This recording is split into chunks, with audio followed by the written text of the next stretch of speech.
राधे राधे आप सभी को। कैसे हैं आप सब? उम्मीद करती हूँ आप लोग बहुत अच्छे होंगे।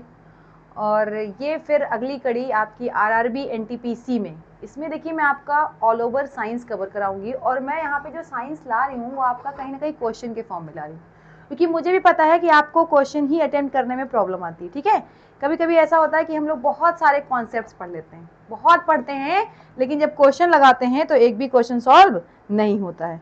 तो बस इसी उम्मीद में, इसी आशा में ये जो मैं क्वेश्चंस लेके आई हूँ ये आपको कॉन्सेप्ट सिखाएंगे। और ये बात आपको पहले से ही पता है कि ये आपके, अगर एक क्वेश्चन आप कर रहे हैं तो एक क्वेश्चन आपका 10 क्या है, कॉन्सेप्ट है। तो सबसे पहले आप लोग जल्दी जल्दी ज्वाइन हो जाइए। राज कपूर ज्वाइन हो चुके हैं, hello ma'am, hello Raj Kapoor जी। और जो लोग भी हैं, कहाँ थी आप? बेटा मैं तो यही हूँ, ठीक है। अब वो आप, ठीक है, अच्छा लग रहा है कि आप लोग कहीं ना कहीं मुझे याद कर रहे थे। तो चलिए स्टार्ट करते हैं। ये जो आप देख रहे हैं रेलवे में आए हुए क्वेश्चंस हैं, और ये जो क्वेश्चंस हैं आपको यहाँ मेंशन भी है कि ग्रुप डी, देख लीजिए ग्रुप डी का ये क्वेश्चन मेंशन है। अच्छा, दूसरी चीज एक ये रिक्वेस्ट है कि आप लोग प्लीज बता दीजिएगा कि स्क्रीन जो आपकी चल रही है उस पर आपको क्लियरली चीजें दिख रही, विजिबल हैं या नहीं है। अगर विजिबल नहीं है तो आप एक बार कमेंट करिए, और अगर नहीं है तो आप बताइए, फिर मैं उसको सॉर्ट आउट करती हूँ। Life is race, good night. देखिए जिनको सोना है वो आराम से सो जाए, नो प्रॉब्लम। जरूरी नहीं है कि आप एकदम जगें, ठीक है। चलिए बस पढ़ाई करना है, जो पढ़ाई इनको करना है वो जग जाएं। तो आइए बात कर लेते हैं। ये जो पार्ट आपका दिख रहा है साइंस का, मैकेनिक्स। मैकेनिक्स बेसिकली ये क्लास 11th के फिजिक्स का पार्ट होता है, ठीक है। यहाँ पे मैकेनिक्स के अंदर भी सब पार्ट है। सबसे पहला वर्क, अगर हमें क्या निकालना है, वर्क। एग्जाम प्रहार, प्रणाम, खुश रहिए आप सब लोग। चलिए यहाँ पे बात करते हैं वर्क की, ठीक। ये जितने भी क्वेश्चन आप देख रहे हैं ये वर्क से रिलेटेड है। और मैं एक बात और बता दूं, जिनको मैथ्स नहीं आती, जिनको मैथ्स नहीं आती वो एक बार यहाँ पे रहें, उन्हें मैथ्स बहुत आसानी से आ जाएगी, कैसे कैलकुलेट करना है, कैसे फिजिक्स के फॉर्मूले आपको अप्लाई करने, ठीक। तो चलिए बात कर लेते हैं। क्वेश्चन कह रहा है आपका, एक पोर्टर जमीन से 12 केजी का सामान उठाता है। देखिए मेरे साथ आप बने रहिए और जैसे मैं कहूं बस फॉलो करते चलिए, ठीक है। 12 केजी का क्या सामान उठाता है और उसे जमीन से इतना ऊपर 1.5 मीटर ऊपर क्या करता है, अपने सर पर रखता है। सामान पर उसके द्वारा किए गए कार्य की गणना कीजिए, ठीक है। तो पहले दो चीज सुनिए, ठीक है। आपने शायद एक क्वेश्चन सुना होगा कुली वाला केस, कि अगर कुली के ऊपर कोई सामान रखा है तो बेसिकली ऐसा कहा जाता है कि वो कोई काम नहीं करता। क्यों? अगर आप काम की बात करें तो काम का जो फॉर्मूला होता है, कभी भी जब आप वर्क डन का फॉर्मूला लगाते हैं तो वो होता है फोर्स इनटू डिस्प्लेसमेंट। क्या होता है? Force into displacement. अब जहां पे जो फोर्स है आपका, ये जो फोर्स है, ये फोर्स आपका है बल। फोर्स क्या है? बल है। और डिस्प्लेसमेंट जो है वो है विस्थापन। विस्थापन मतलब दूरी। आप ये मान के चलिए, अभी स्केलर वेक्टर को छोड़ देते हैं तो वो जितनी दूरी वो कवर करता है, ठीक है। अब बात क्या आ रही है, फिर से देखिए, क्या इन्होंने सर पे रखा है, ठीक। सर पे रखा है, आपको दो चीजें दिख रही हैं। एक तो आपका क्या दिख रहा है, मास दिख रहा है, दूसरा क्या दिख रहा है, आपकी डिस्टेंस दिख रही है, ठीक। तो चलिए बात करते हैं। आपने एक चीज और पढ़ा है कि अगर कुछ ना दिया हो तो फोर्स का फॉर्मूला वेट के बराबर भी होता है। क्या होता है? mg। अगर आपका एक्सेलरेशन नहीं दिया है तो फोर्स आपका किसके बराबर होगा? mg के बराबर। जहां पे जो g है वो एक्सेलरेशन ड्यू टू ग्रेविटी है। g क्या है? Acceleration due to gravity. जो अर्थ का जो गुरुत्व होता है उसी को हम लोग क्या कहते हैं? g कहते हैं। अब देखिए यहाँ पे g की वैल्यू आपको दी नहीं है, ठीक है। तो आप क्या करेंगे, g की वैल्यू आप 10 ले लेंगे, ऑप्शन के अकॉर्डिंग लेंगे। देखिए g की जो एग्जैक्ट वैल्यू होती है वो होती है 9.8 मीटर पर सेकेंड स्क्वायर। लिखते जाइए आप एकदम से, ठीक है। लेकिन आप साथ साथ में g की वैल्यू को आप 10 भी यूज कर सकते हैं, ठीक है। अब बात आ रही है कि मैम हम लोग कैसे जानेंगे कि कौन सी g की वैल्यू यूज करनी है, ठीक है। ऐसा दिमाग में आपके आ रहा होगा, हम लोग कैसे जानेंगे कि g की वैल्यू कौन सी यूज करनी है? तो आप ऑप्शन से जानेंगे, ठीक है। आप एक बार ऑप्शन से चेक करिएगा और बेसिकली ट्राई करिएगा कि आप जब आपको कुछ ना दिया हो तो आप g की वैल्यू 10 रखिएगा। वो आपसे यहाँ पे g की वैल्यू नहीं जानना चाहते हैं, वो क्या चाहते हैं? वो ये चाहते हैं कि क्या आपको फॉर्मूला आता है कि नहीं आता वर्क डन निकालने का। तो चलिए बात कर लेते हैं। सब कुछ दिख रहा है, तो मैंने बताया work is equal to force into displacement, और फोर्स आपका हो गया mg, और डिस्प्लेसमेंट आपकी कितनी हो गई? लेंथ। लेंथ दी हुई है आपकी, लगा दीजिए फॉर्मूला, ये हो जाएगा आपका 12 इंटू, साथ में देखिए जी की वैल्यू 10 रख दीजिए और साथ में क्या रख दीजिए 1.5 मीटर। मल्टीप्लाई करिए फटाक से, आप मल्टीप्लाई करिए तो 15 को अगर 12 से मल्टीप्लाई करते हैं तो 180 आता है। कितना आता है 180, और 10 ऑलरेडी दिया है, एक पॉइंट है, पॉइंट लगा दीजिए तो आपका आंसर आ गया 180। कितना आ गया 180 जूल। अब बात ये करते हैं life is race 9.5, Raj Kapoor जी 9.8 बिल्कुल सही है आप। मैंने कहा ना, लेकिन आप देखिए अभी आप जब एडिटेड एडिशन देखिएगा साइंस का तो उसमें जी की वैल्यू 10 यूज होने लगी है। ठीक है, ऑलमोस्ट क्वेश्चन में जो आपकी एक्सेलरेशन ड्यू टू ग्रेविटी है उसकी वैल्यू 10 यूज होती है। तो देखिए आपका आंसर आ गया 180 जूल। अब आप ऑप्शन देख लीजिए, आपका ऑप्शन सी जो है वो कितना है 180 जूल। ठीक है, तो बिल्कुल घबराना नहीं है। और देखिए जो लोग भी इस वीडियो को देख रहे हैं पहले वो आंसर करें, कोशिश करें कि वो पहले आंसर्स करें। ठीक है, फटाक फटाक से जुड़ जाइए आप लोग। अभी बहुत सारे बच्चे हैं जिनको पता नहीं चला है कि हाँ मैं लाइव आई हूँ, क्योंकि साइंस की क्लास के लिए बहुत सारे बच्चे कह रहे थे। तो आप कोशिश करिए जितने लोग भी आपके कांटेक्ट में हैं, जो लोग भी देख रहे हैं वो शेयर कर दें। ठीक है, इस सेशन को, ताकि बच्चे ज़्यादा से ज़्यादा अमाउंट में यहाँ पे आ सकें और अपना साइंस का कॉन्सेप्ट क्लियर कर सकें। ठीक है, वैसे तो कहीं ना कहीं वो क्लियर करके रह रहे होंगे, लेकिन फिर भी जैसा बच्चे चाह रहे थे तो क्लासेस के लिए आप फटाक से कनेक्ट हो सकते हैं। चलिए बात कर लेते हैं नेक्स्ट क्वेश्चन की।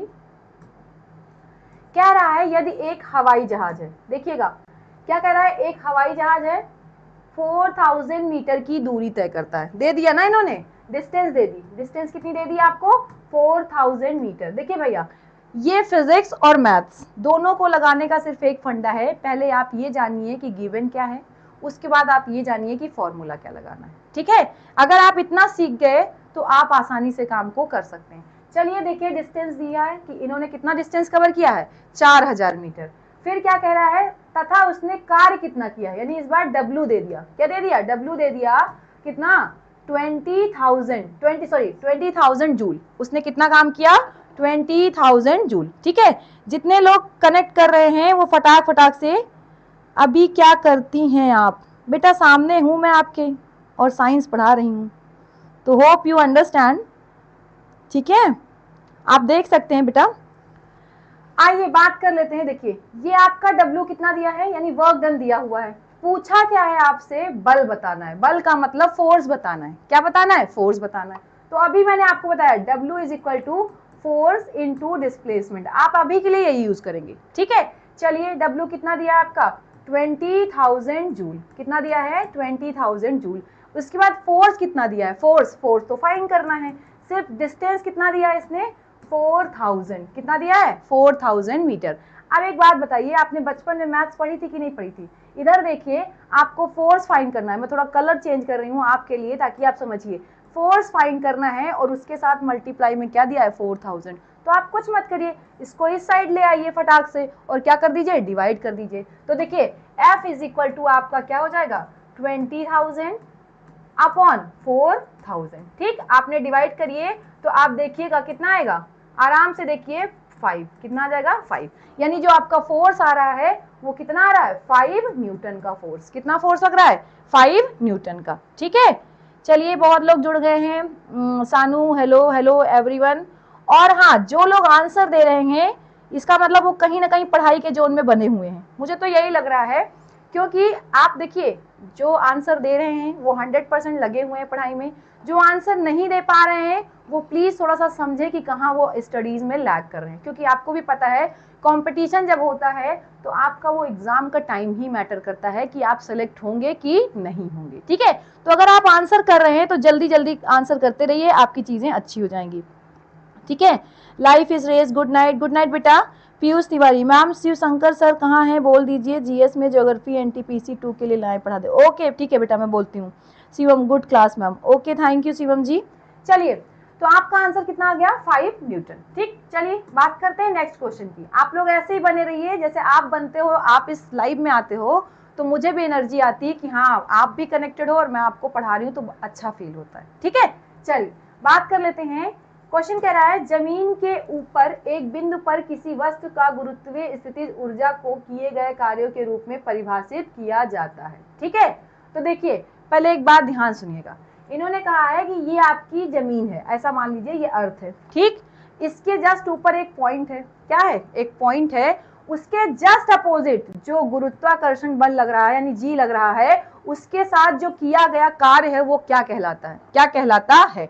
तो एक बात पहले तो छोड़ दीजिए, आप देखिए ध्यान से, आपको भी पता है अगर इस पॉइंट पे हैं तो इस पॉइंट पे आपका कहीं पे ना कहीं क्या होगी, पोटेंशियल एनर्जी। क्या होगी, पोटेंशियल एनर्जी भाई होगी ना, आपने पढ़ रखा है किसी भी हाइट पे कौन सी एनर्जी लगती है, पोटेंशियल एनर्जी। ठीक, आप h हाइट पे हैं, कौन सी एनर्जी, पोटेंशियल एनर्जी। अब आपको पता है पोटेंशियल एनर्जी में जो चेंज आता है वो कहलाता है आपका वर्क डन, यानी mgh। जो पोटेंशियल एनर्जी का जो चेंज है वो क्या कहलाएगा आपका, mgh। ठीक है, यानी कि पोटेंशियल एनर्जी और ये वर्क के बराबर होता है। अब जरा ध्यान से देखिए, ये पॉइंट है, इस पॉइंट के जस्ट नीचे ही तो है, अपोजिट ही तो आप काम कर रहे हैं। तो बताइए पॉइंट के क्या है, ऊपर तो आप देख नहीं रहे हैं, पॉइंट के कहाँ देख रहे हैं, जस्ट अपोजिट। तो आप एक बार ऑप्शन पढ़िए, इसे गुरुत्वाकर्षण के विपरीत जमीन से दिखा उठाने पर, मतलब कुछ हाइट होनी चाहिए। अगर हाइट नहीं है बेटा तो आपको पता है पोटेंशियल एनर्जी नहीं होगी। पूछिए कैसे, अगर आप जमीन पे ही पड़े हुए हैं यहीं पे, अब बताइए h क्या है, यहाँ पे 0 है, और आपने ये पढ़ भी रखा है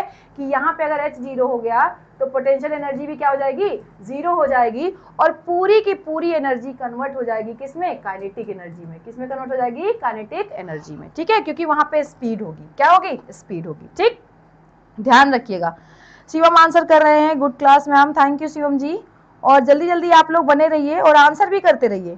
ठीक है, चलिए नेक्स्ट बात कर लेते हैं, नेक्स्ट क्वेश्चन की। 1 kg की एक वस्तु को 10 मीटर की ऊंचाई पे, देखिए मैं आज सारा का सारा पोटेंशियल एनर्जी से रिलेटेड आपके पास कॉन्सेप्ट लाई हूं। अगर आप बने हैं तो आपको पोटेंशियल एनर्जी से रिलेटेड जितने भी क्वेश्चन हैं वो सॉल्व हो जाएंगे।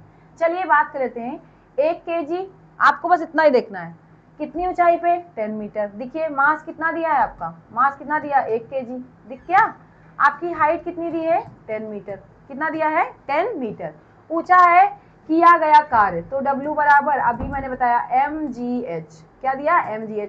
अब जरा देखिए 1 g, इस बार g की वैल्यू इन्होंने दे दी है, g कितना है आपका 9.8, g कितना है 9.8 दे दिया ना। इसके साथ हाइट कितनी है 10, आप मल्टीप्लाई करेंगे तो कितना हो जाएगा 98 न्यूटन, कितना आ जाएगा 98 न्यूटन। ठीक, तो बिल्कुल घबराना नहीं है, आपको बस फटाक फटाक से काम करना है और आपका आंसर क्या हो जाएगा 98 जूल। अब एक चीज और, पोटेंशियल एनर्जी हमेशा ऐसा आप मान लीजिए, दो चीजें मेरी बात ध्यान सुनिएगा, आपके दिमाग में ये बात रहनी चाहिए, पोटेंशियल एनर्जी आपकी नेगेटिव होती है। पोटेंशियल एनर्जी क्या होती है, नेगेटिव। क्यों होती है नेगेटिव, उसका कारण मैं बताती हूँ। जैसे क्या होता है, जो ग्रेविटी होती है, ग्रेविटी वो क्या होती है, अर्थ की तरफ लगती है। मतलब कोई भी चीज अगर अर्थ की तरफ गिर रही है तो उसके लिए जी जो होता है वो पॉजिटिव होता है, ध्यान से सुनिएगा। लेकिन अगर हम वही अपोजिट देखते हैं, किसी हाइट पे जा करके उल्टा जा रहे हैं, तो जो जी होता है वो आपका नेगेटिव होता है। जी क्या होता है, negative. Edu Azad ma'am, your teaching skill is so beautiful, thank you Edu Azad जी।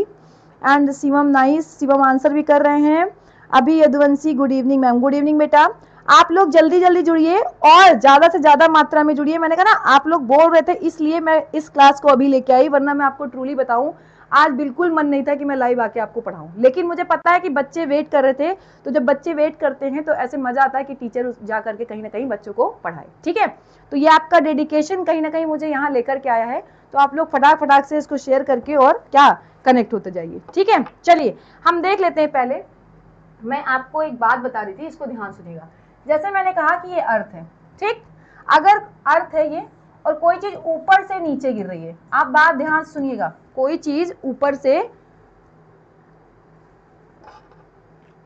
कोई भी चीज ऊपर से कहाँ गिर रही है, नीचे गिर रही है, तो इसको हम एक भाषा में बोलते हैं फ्री फॉल। क्या बोलते हैं, फ्री फॉल। फ्री फॉल का मतलब है कोई आगे उसका रेजिस्टेंस नहीं है, वो आराम से क्या हो रहा है, नीचे गिर रही है। इस केस में, फ्री फॉल के केस में आपका एक्सेलरेशन क्या होता है, 0 होता है। ध्यान सुनिएगा, एक्सेलरेशन उस बॉडी का 0 होता है, जबकि जो आपकी ग्रेविटी होती है वो क्या होती है, कुछ ना कुछ ग्रेविटी होगी, कुछ ना कुछ ग्रेविटी होगी। और आपको पता है ग्रेविटी कितनी है, 9.8 या फिर 10 मीटर पर सेकेंड स्क्वायर। ठीक है, ध्यान रखिएगा ये बात। फिर से मैंने क्या कहा, अगर कोई चीज अर्थ की तरफ गिर रही है इसको हम बोलते हैं फ्री फॉल। क्या बोलते हैं, फ्री फॉल। और उस समय एक्सेलरेशन 0 होगा उस बॉडी का, लेकिन उसकी ग्रेविटी होगी। अंडरस्टैंड? यानी एक्सेलरेशन उस टाइम उसका क्या होगा, ग्रेविटी के बराबर। यानी हम ये कह सकते हैं जो एक्सेलरेशन है वो किसके बराबर है, एक्सेलरेशन ड्यू टू ग्रेविटी के बराबर है। ये केस आता है फ्री फॉल का। किसका आता है, फ्री फॉल का। तो आप ये एक बार इग्नोर कर सकते हैं, आप ये ध्यान रखेंगे उस समय एक्सेलरेशन और जी क्या है आपका, बराबर है। ठीक है। शिवम इज सेइंग हाँ मैम आपकी क्लास बहुत अच्छी है, थैंक यू शिवम जी। अब देखिए अगली बात, अब आप इसका उल्टा सोचिए, थोड़ा मैं कलर चेंज करके आपको बता रही हूँ, समझिएगा। उल्टा सोचिए कि अगर कोई चीज जस्ट उल्टा जा रही है, सही, ये अर्थ है और से कोई चीज उल्टी जा रही है, इसका मतलब ये ग्रेविटी के अगेंस्ट है ना। वही वाली बात है, नीचे गिरेंगे तो ग्रेविटी के साथ साथ है, अगर उल्टा हम जा रहे हैं तो ग्रेविटी के क्या है, अगेंस्ट ही तो है। तो देखिए इस समय जो आपका एक्सेलरेशन होता है वो माइनस जी के बराबर हो जाता है। बस क्या होता है, माइनस जी के बराबर। अगर आपसे कुछ ना कहे और ये कह दे कि आप ग्रेविटी के कहाँ जा रहे हैं, अगेंस्ट जा रहे हैं, तो आपको बस इतना ध्यान रखना है कि आपका जो एक्सेलरेशन होगा किसके बराबर होगा, माइनस जी के बराबर। होप इतनी बात आपको क्लियर होगी। ठीक, अब देखिए यहाँ पे जब मैंने कहा कि अगर हम बात करते हैं किसी भी पोटेंशियल एनर्जी की, तो पोटेंशियल एनर्जी हमेशा हाइट पे निकाली जाती है। कहाँ निकाली जाती है, हाइट पे। इसलिए जो जी लिया जाता है वो नेगेटिव का, जी कैसा लेते हैं हम, नेगेटिव का। इसलिए आपका आंसर हो जाता है माइनस एम जी एच। क्या होता है, माइनस एम जी एच। अब देखिए आपको मैंने बताया आपका आंसर आया था 98 और आगे क्या लगा दीजिए आप, माइनस लगा दीजिए। तो देखिए जो लोग यहाँ बने हैं उनको समझ आएगा कि कब हम माइनस साइन लेते हैं और कब हम प्लस साइन लेते हैं। ठीक है, ये ध्यान रखिएगा और ये काफी कहीं ना कहीं आपको फंसा देता है क्वेश्चन। तो आप लोग बस जल्दी जल्दी, और जितने भी लोग हैं, ठीक है, life is race, yes ma'am, okay बेटा, हाँ नुविक हाय मैम, हेलो। अच्छा Edu Azad is showing, question को थोड़ा जूम कर दीजिए मैम प्लीज। ओके ठीक है मैं करती हूँ, आप लोग बता दिया करिए। मैंने इसीलिए आप लोगों से कहा कि आप लोग बताएंगे तो वो चीजें आपके लिए आसान कर दी जाएंगी। और मैंने एक दिन आपको बताया था कि हम कोई भगवान नहीं है, और आपको भी पता है जब आप भगवान के मंदिर में जाते हो तब भी आप उनसे अपनी बात कहते हो कि भगवान, चिल्ला चिल्ला के कहते हो कि मेरा ये मनोकामना पूरी कर दीजिए, तो हम आपको लड्डू चढ़ाएंगे, पेड़ा चढ़ाएंगे, जो भी आपकी जैसी भी आस्था होती है आप कहते हो ना। तो हमें तो आप देखिए, हम तो इंसान हैं, तो आप अपनी प्रॉब्लम बताइए मुझे। जब आप अपनी प्रॉब्लम बताएंगे तो मैं 100% कोशिश यही करूंगी कि सॉल्व कर पाऊँ। ठीक है, उसमें 99% चांस है कि एकदम clearly, 1% as a human error, अगर मैं इंसान हूं तो गलती होने के चांस है, वो आपसे भी हो जाती है, मुझसे भी हो सकती है। ठीक है, तो चलिए उसको थोड़ा सा अवॉइड करते हैं। क्वेश्चन को मैं जूम कर दे रही हूँ। नेक्स्ट क्वेश्चन आप देखिएगा, कह रहा है एक कुली, ठीक, चलिए अभी दिख रहा होगा आपको, देखिए दिख रहा है तो बताइए, जल्दी बताइए आप लोग, फटाक से बताइए। अभी क्वेश्चन दिख रहा है, मैंने जूम कर दिया है, फटाक से देखिए। ठीक है, अभी दिख रहा है आपको, क्वेश्चन सही से दिख रहा है। क्वेश्चन नंबर 5, प्लीज कमेंट, फटाक से बताइए बेटा।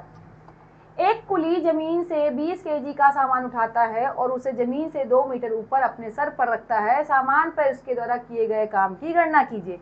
फिर वही सेम क्वेश्चन, आपको देखना है 20 केजी, आपको देखना है 2 मीटर हाइट पे, और आपका जी दिया ही है। तो मैंने कहा जब हाइट की बात आएगी, जब किसकी बात आएगी, हाइट की बात आएगी बेटा, तो आपको काम के लिए क्या लगाना है, mgh। क्या लगाना है, mgh। उठाइए 20, ठीक, g के लिए आपका दिया है 10, h के लिए क्या दिया है आपका 2 मीटर। आंसर आपका हो गया 400 जूल। कितना हो गया, 400 जूल। तो ये क्वेश्चन जब आप एक बार समझ जाएंगे तो ये बहुत ज्यादा ही आसानी से, शिवम कह रहे हैं छोटा है दिख नहीं रहा, अब तो दिख रहा है ना शिवम जी, चलिए करिए बेटा। ठीक, तो आप देखिए फटाक से, सारे एक ही जैसे क्वेश्चन हैं, कहीं ना कहीं घुमा करके एक जैसा क्वेश्चन आपसे पूछा गया, तो फटाक फटाक से करते रहिए। कह रहा है निम्नलिखित में से किसमें कोई कार्य नहीं किया जाता है। ठीक है, तो आप पहले ध्यान सुनिए, दो कॉन्सेप्ट है। अब मैं आपको थोड़ा सा बता देती हूँ, एकदम फोर्स के लिए आप तैयार रहिए कि फोर्स कहाँ कहाँ लगेगा। तो देखिए जो फोर्स का अगर हम बात करें, या वर्क डन की, हम वर्क डन की बात करें, तो वर्क डन का जो एक्चुअल फॉर्मूला होता है वो होता है एफ डी कॉस थीटा। ठीक, अब ये जो कॉस थीटा है भैया, ये आपके लिए हेडेक है। अभी आप सोचेंगे कि मैम ये कॉस थीटा कहाँ से आ गया। राज कपूर कह रहे हैं कोई बात नहीं, थैंक यू राज कपूर जी समझने के लिए, और ऐसे ही सभी लोग समझे कि इंटरनेट दिक्कत कर गया तो मैं क्या कर सकती हूँ। चलिए बात कर लें अगर वर्क डन की, तो वर्क डन का जो एक्चुअल फॉर्मूला होता है वो होता है आपका एफ डी कॉस थीटा। ठीक है, तो आप एक बार नोट भी कर लीजिए, ये होता है आपका वर्क डन, राइट। साथ में फोर्स आपका, ठीक। डी आपका डिस्प्लेसमेंट, डी क्या होगा आपका डिस्प्लेसमेंट। इसके बाद कॉस थीटा जो है ये आपको देखना है फोर्स और डिस्प्लेसमेंट के बीच में जो एंगल बनता है कैसे। अब देखिए मेरी बात समझिए, थोड़ा मैं यहाँ एक्सप्लेन करती हूँ। जैसे मैंने कहा कि आपने एक फोर्स लगाया ईस्ट में, मान लीजिए आपने इस साइड एक फोर्स लगाया, ठीक। अब ये ऑब्जेक्ट जो है ये डिस्प्लेस कर रहा है, हो सकता है इधर ही डिस्प्लेस करे। ध्यान सुनिएगा, आपने जिधर फोर्स लगाया हो सकता है कि ये ऑब्जेक्ट उधर ही मूव करे। देखिए अब जो मूवमेंट है उसको मैं दूसरे कलर से दिखाती हूँ ताकि आप समझ पाइए। मान लीजिए ये ऑब्जेक्ट इसी डायरेक्शन में क्या कर रहा है, मूव कर रहा है, डिस्प्लेस कर रहा है। तो देखिए जब डायरेक्शन की हम बात करें तो देखिए इस वक्त क्या है, दोनों का कहीं ना कहीं फोर्स का और जो डिस्प्लेसमेंट है, फोर्स और दूरी, उन दोनों का कहीं ना कहीं क्या है, आपका जो डायरेक्शन है, डायरेक्शन मतलब दिशा है, वो सेम है, ठीक है। तो अब आपको क्या देखना है कि इनके बीच में कोई एंगल बन रहा है कि नहीं बन रहा है। तो एक बेसिक सी बात समझिए, बेसिक सी बात ये है, एग्जाम प्रहार, चलिए राधे राधे एग्जाम प्रहार जी, ठीक है। इधर सुनिएगा, आप ये देखो फोर्स और डिस्प्लेसमेंट जिस भी डायरेक्शन में हो रहा है, इनके बीच में जो एंगल बनता है, जो क्या बन रहा है, जो कोण बन रहा है, फोर्स और दूरी के बीच में जो कोण बन रहा है, वही एंगल आपका क्या होगा, थीटा होगा। क्या होगा, थीटा होगा। अब थोड़ा सा इतना पढ़ने से पहले हम एक बार कॉस थीटा को समझ लेते हैं, ठीक है। तो पहले यहाँ समझिए कॉस थीटा कैसे हम फाइंड करेंगे। देखिए अगर कोई एक ट्रायंगल है जो कि क्या है 90 डिग्री पे, कैसा है 90 डिग्री पे, ठीक। एक ट्रायंगल आपको लेना है जिसमें एक एंगल क्या हो 90 डिग्री पे। अब क्या देखा हमने कि ये जो दिशा है, हम यहाँ केवल आपको वर्क के बेसिस पे समझा रहे हैं, वर्क के बेसिस पे। तो देखिए मान लीजिए यहाँ पे एक एंगल बन रहा है कोण थीटा, क्या बन रहा है, एक एंगल बन रहा है थीटा, ठीक है। ये थोड़ा मैथ भी आप समझ जाएंगे, यहाँ पे मैंने कहा ना आपको बहुत बेसिक से समझाऊंगी, आप समझिएगा। अब देखिए जो एंगल है वो थीटा है। क्या कहा जाएगा, अगर हम थीटा एंगल को देखें तो थीटा एंगल जिन दो साइड्स के साथ बन रहा है उसमें जो छोटी वाली साइड होगी उसको हम लोग बोलते हैं आधार। क्या बोलते हैं, आधार। आधार या फिर इसी को बोलते हैं बेस। क्या बोलते हैं, बेस बोलते हैं, ठीक। किसी को दिक्कत नहीं होनी चाहिए। उसके साथ ये जो एंगल बन रहा है इसकी जो लंबी वाली साइड होती है इसको हम लोग बोलते हैं कहीं ना कहीं विकर्ण। क्या बोलते हैं, विकर्ण बोलते हैं, या इसी को हम बोलते हैं हाइपोटेन्यूस। क्या बोलते हैं, हाइपोटेन्यूस, ठीक।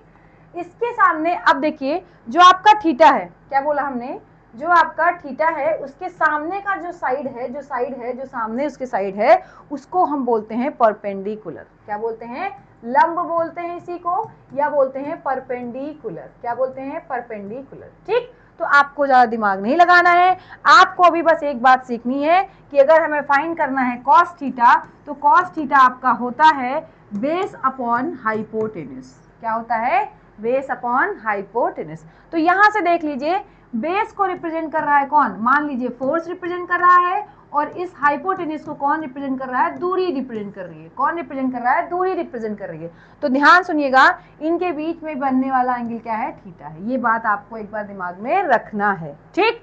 अब इसको हम लोग अप्लाई करेंगे, यानी हम फॉर्मूला यूज करेंगे फोर्स का, work is equal to force into दूरी और साथ में कॉस थीटा, ठीक है। तो जल्दी जल्दी आप लोग बने रहिए और प्लीज आप लोग कमेंट करते रहिए। आप लोग कमेंट करते हैं तो इधर भी एनर्जी बनी रहती है, ठीक। चलिए अब हम लोग अप्लाई करेंगे क्वेश्चन को। देखिए क्या कह रहा है कि इनमें से कौन कार्य नहीं कर रहा है, मतलब कि नहीं वाला कॉन्सेप्ट। अब देखिए दो चीज और सुनिए, अगर आपका थीटा जो है वो 90 डिग्री है, कहने का मतलब ये हो गया कि आपका जो फोर्स है, यानी कि ये फोर्स है और ये आपकी दूरी है, क्या है, दूरी है। अगर इनके बीच की जो क्या कहते हैं कोण जो है वो अगर 90 डिग्री है, क्या है 90 डिग्री है, ध्यान सुनिएगा। तो आपको एक बात पता होना चाहिए, cos 90 की जो वैल्यू होती है वो 0 होती है। परेशान नहीं होइए, कुछ भी चीजें करके थोड़ा थोड़ा आप याद कर लीजिए जो मैं यहाँ आपको याद करा रही हूँ। cos 90 की वैल्यू आपकी 0 होती है।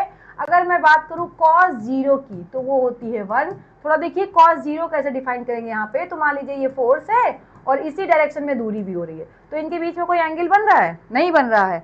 तो याद रखिएगा उस समय जो एंगल हो जाएगा वो क्या हो जाएगा, 0 हो जाएगा और आपकी वैल्यू 1 हो जाएगी, ठीक है। अगली बात कर लेते हैं हम लोग cos 45। ये ध्यान रखिएगा आपका 1/√2। ये आपको वैल्यूज याद रखनी है, एकदम दिमाग में रखना है, कहीं ना कहीं आपके यूज आएगा। ठीक है, अगला ये चाहे ना याद रखिए, ये दोनों जरूर याद रखिए। और एक याद कर लीजिए आप cos 180, क्या याद करिए, cos 180। तो अब ये क्या कहानी है, इधर देखिए, मान लीजिए आप किसी ऑब्जेक्ट को इस साइड खींच रहे हैं, किसी ऑब्जेक्ट को इस साइड खींच रहे हैं, तो उसकी दूरी क्या होगी, जस्ट उल्टी, यानी फोर्स अगर इधर लग रहा है तो डिस्प्लेसमेंट क्या होगा, उल्टे डायरेक्शन में लगे। ऐसे केस में बनने वाला एंगल क्या होगा, 180 डिग्री। तो आप एक बात देखो, ये एक दूसरे के उल्टा है कि नहीं है, ये एक दूसरे के अपोजिट है कि नहीं। तो cos 180 की वैल्यू होती है -1, क्या होती है, -1। अब मैंने आपको cos की वैल्यूज क्लियर कर दी और अब आपको बस खाली था कि यहाँ पे पुट करना है। चलिए बात कर लेते हैं। देखिए उठाइए, क्वेश्चन कह रहा है कपिल अपने कंधे पर 10 किलोग्राम भार लेकर खड़ा है। पहली बात ध्यान से सुनिए, अगर कोई चीज क्या है, खड़ी है, मतलब स्ट्रेट एक जगह पे क्या है, स्थिर है। अगर स्थिर है बेटा तो क्या वहां पे कोई कार्य हो रहा होगा, नहीं। अभी मैंने बताया जब दूरी ही नहीं है, जब आप क्या कर रहे हैं, आप डिस्प्लेसमेंट, आप चल ही नहीं रहे हैं, आपकी कोई दूरी ही नहीं है, यानी कि डी क्या है आपका, 0 हो गया। अगर आपका डी ही 0 हो गया तो कार्य भी क्या हो जाएगा, 0। अब देखिए फॉर्मूले पे अप्लाई कर लीजिए, F D cos theta apply करिए। तो देखिए एफ डी आपका 0 है, कॉस थीटा की तो बात ही छोड़ दीजिए। तो जरा देखिए किसी को भी 0 से आप मल्टीप्लाई करते हैं तो क्या आ जाएगा, 0 आ जाएगा। क्या आ जाएगा, 0 आ जाएगा। ठीक है, इतना आपको क्लियर होगा। ठीक है, चलिए मुझे लगता है इस सेशन को मैं यहीं पे एंड करती हूँ और अभी इंद्रेश सर आपकी क्लास लेंगे मैथ्स। तो जो क्लास 9th और 10th के जो बच्चे हैं वो एक बार अपडेट रहें और वो देखते रहें कि इंद्रेश सर आपकी क्लास लेंगे। मैं यही क्लास आपकी कंटिन्यू करूंगी कल। ठीक है, फटाक से आप लोग पढ़ते रहिए। मैं सिर्फ लाइव इसलिए आई कि आपको ऐसा ना लगे कि मैम एकदम अचानक से गायब हो गई। ठीक है, तो ये एक मैसेज है कि मैं अचानक से गायब नहीं हुई थी बेटा, कारण था कहीं ना कहीं इंटरनेट। ठीक है, चलिए ऑल द बेस्ट, पढ़ते रहिए, चिल मारिए एकदम। राधे राधे।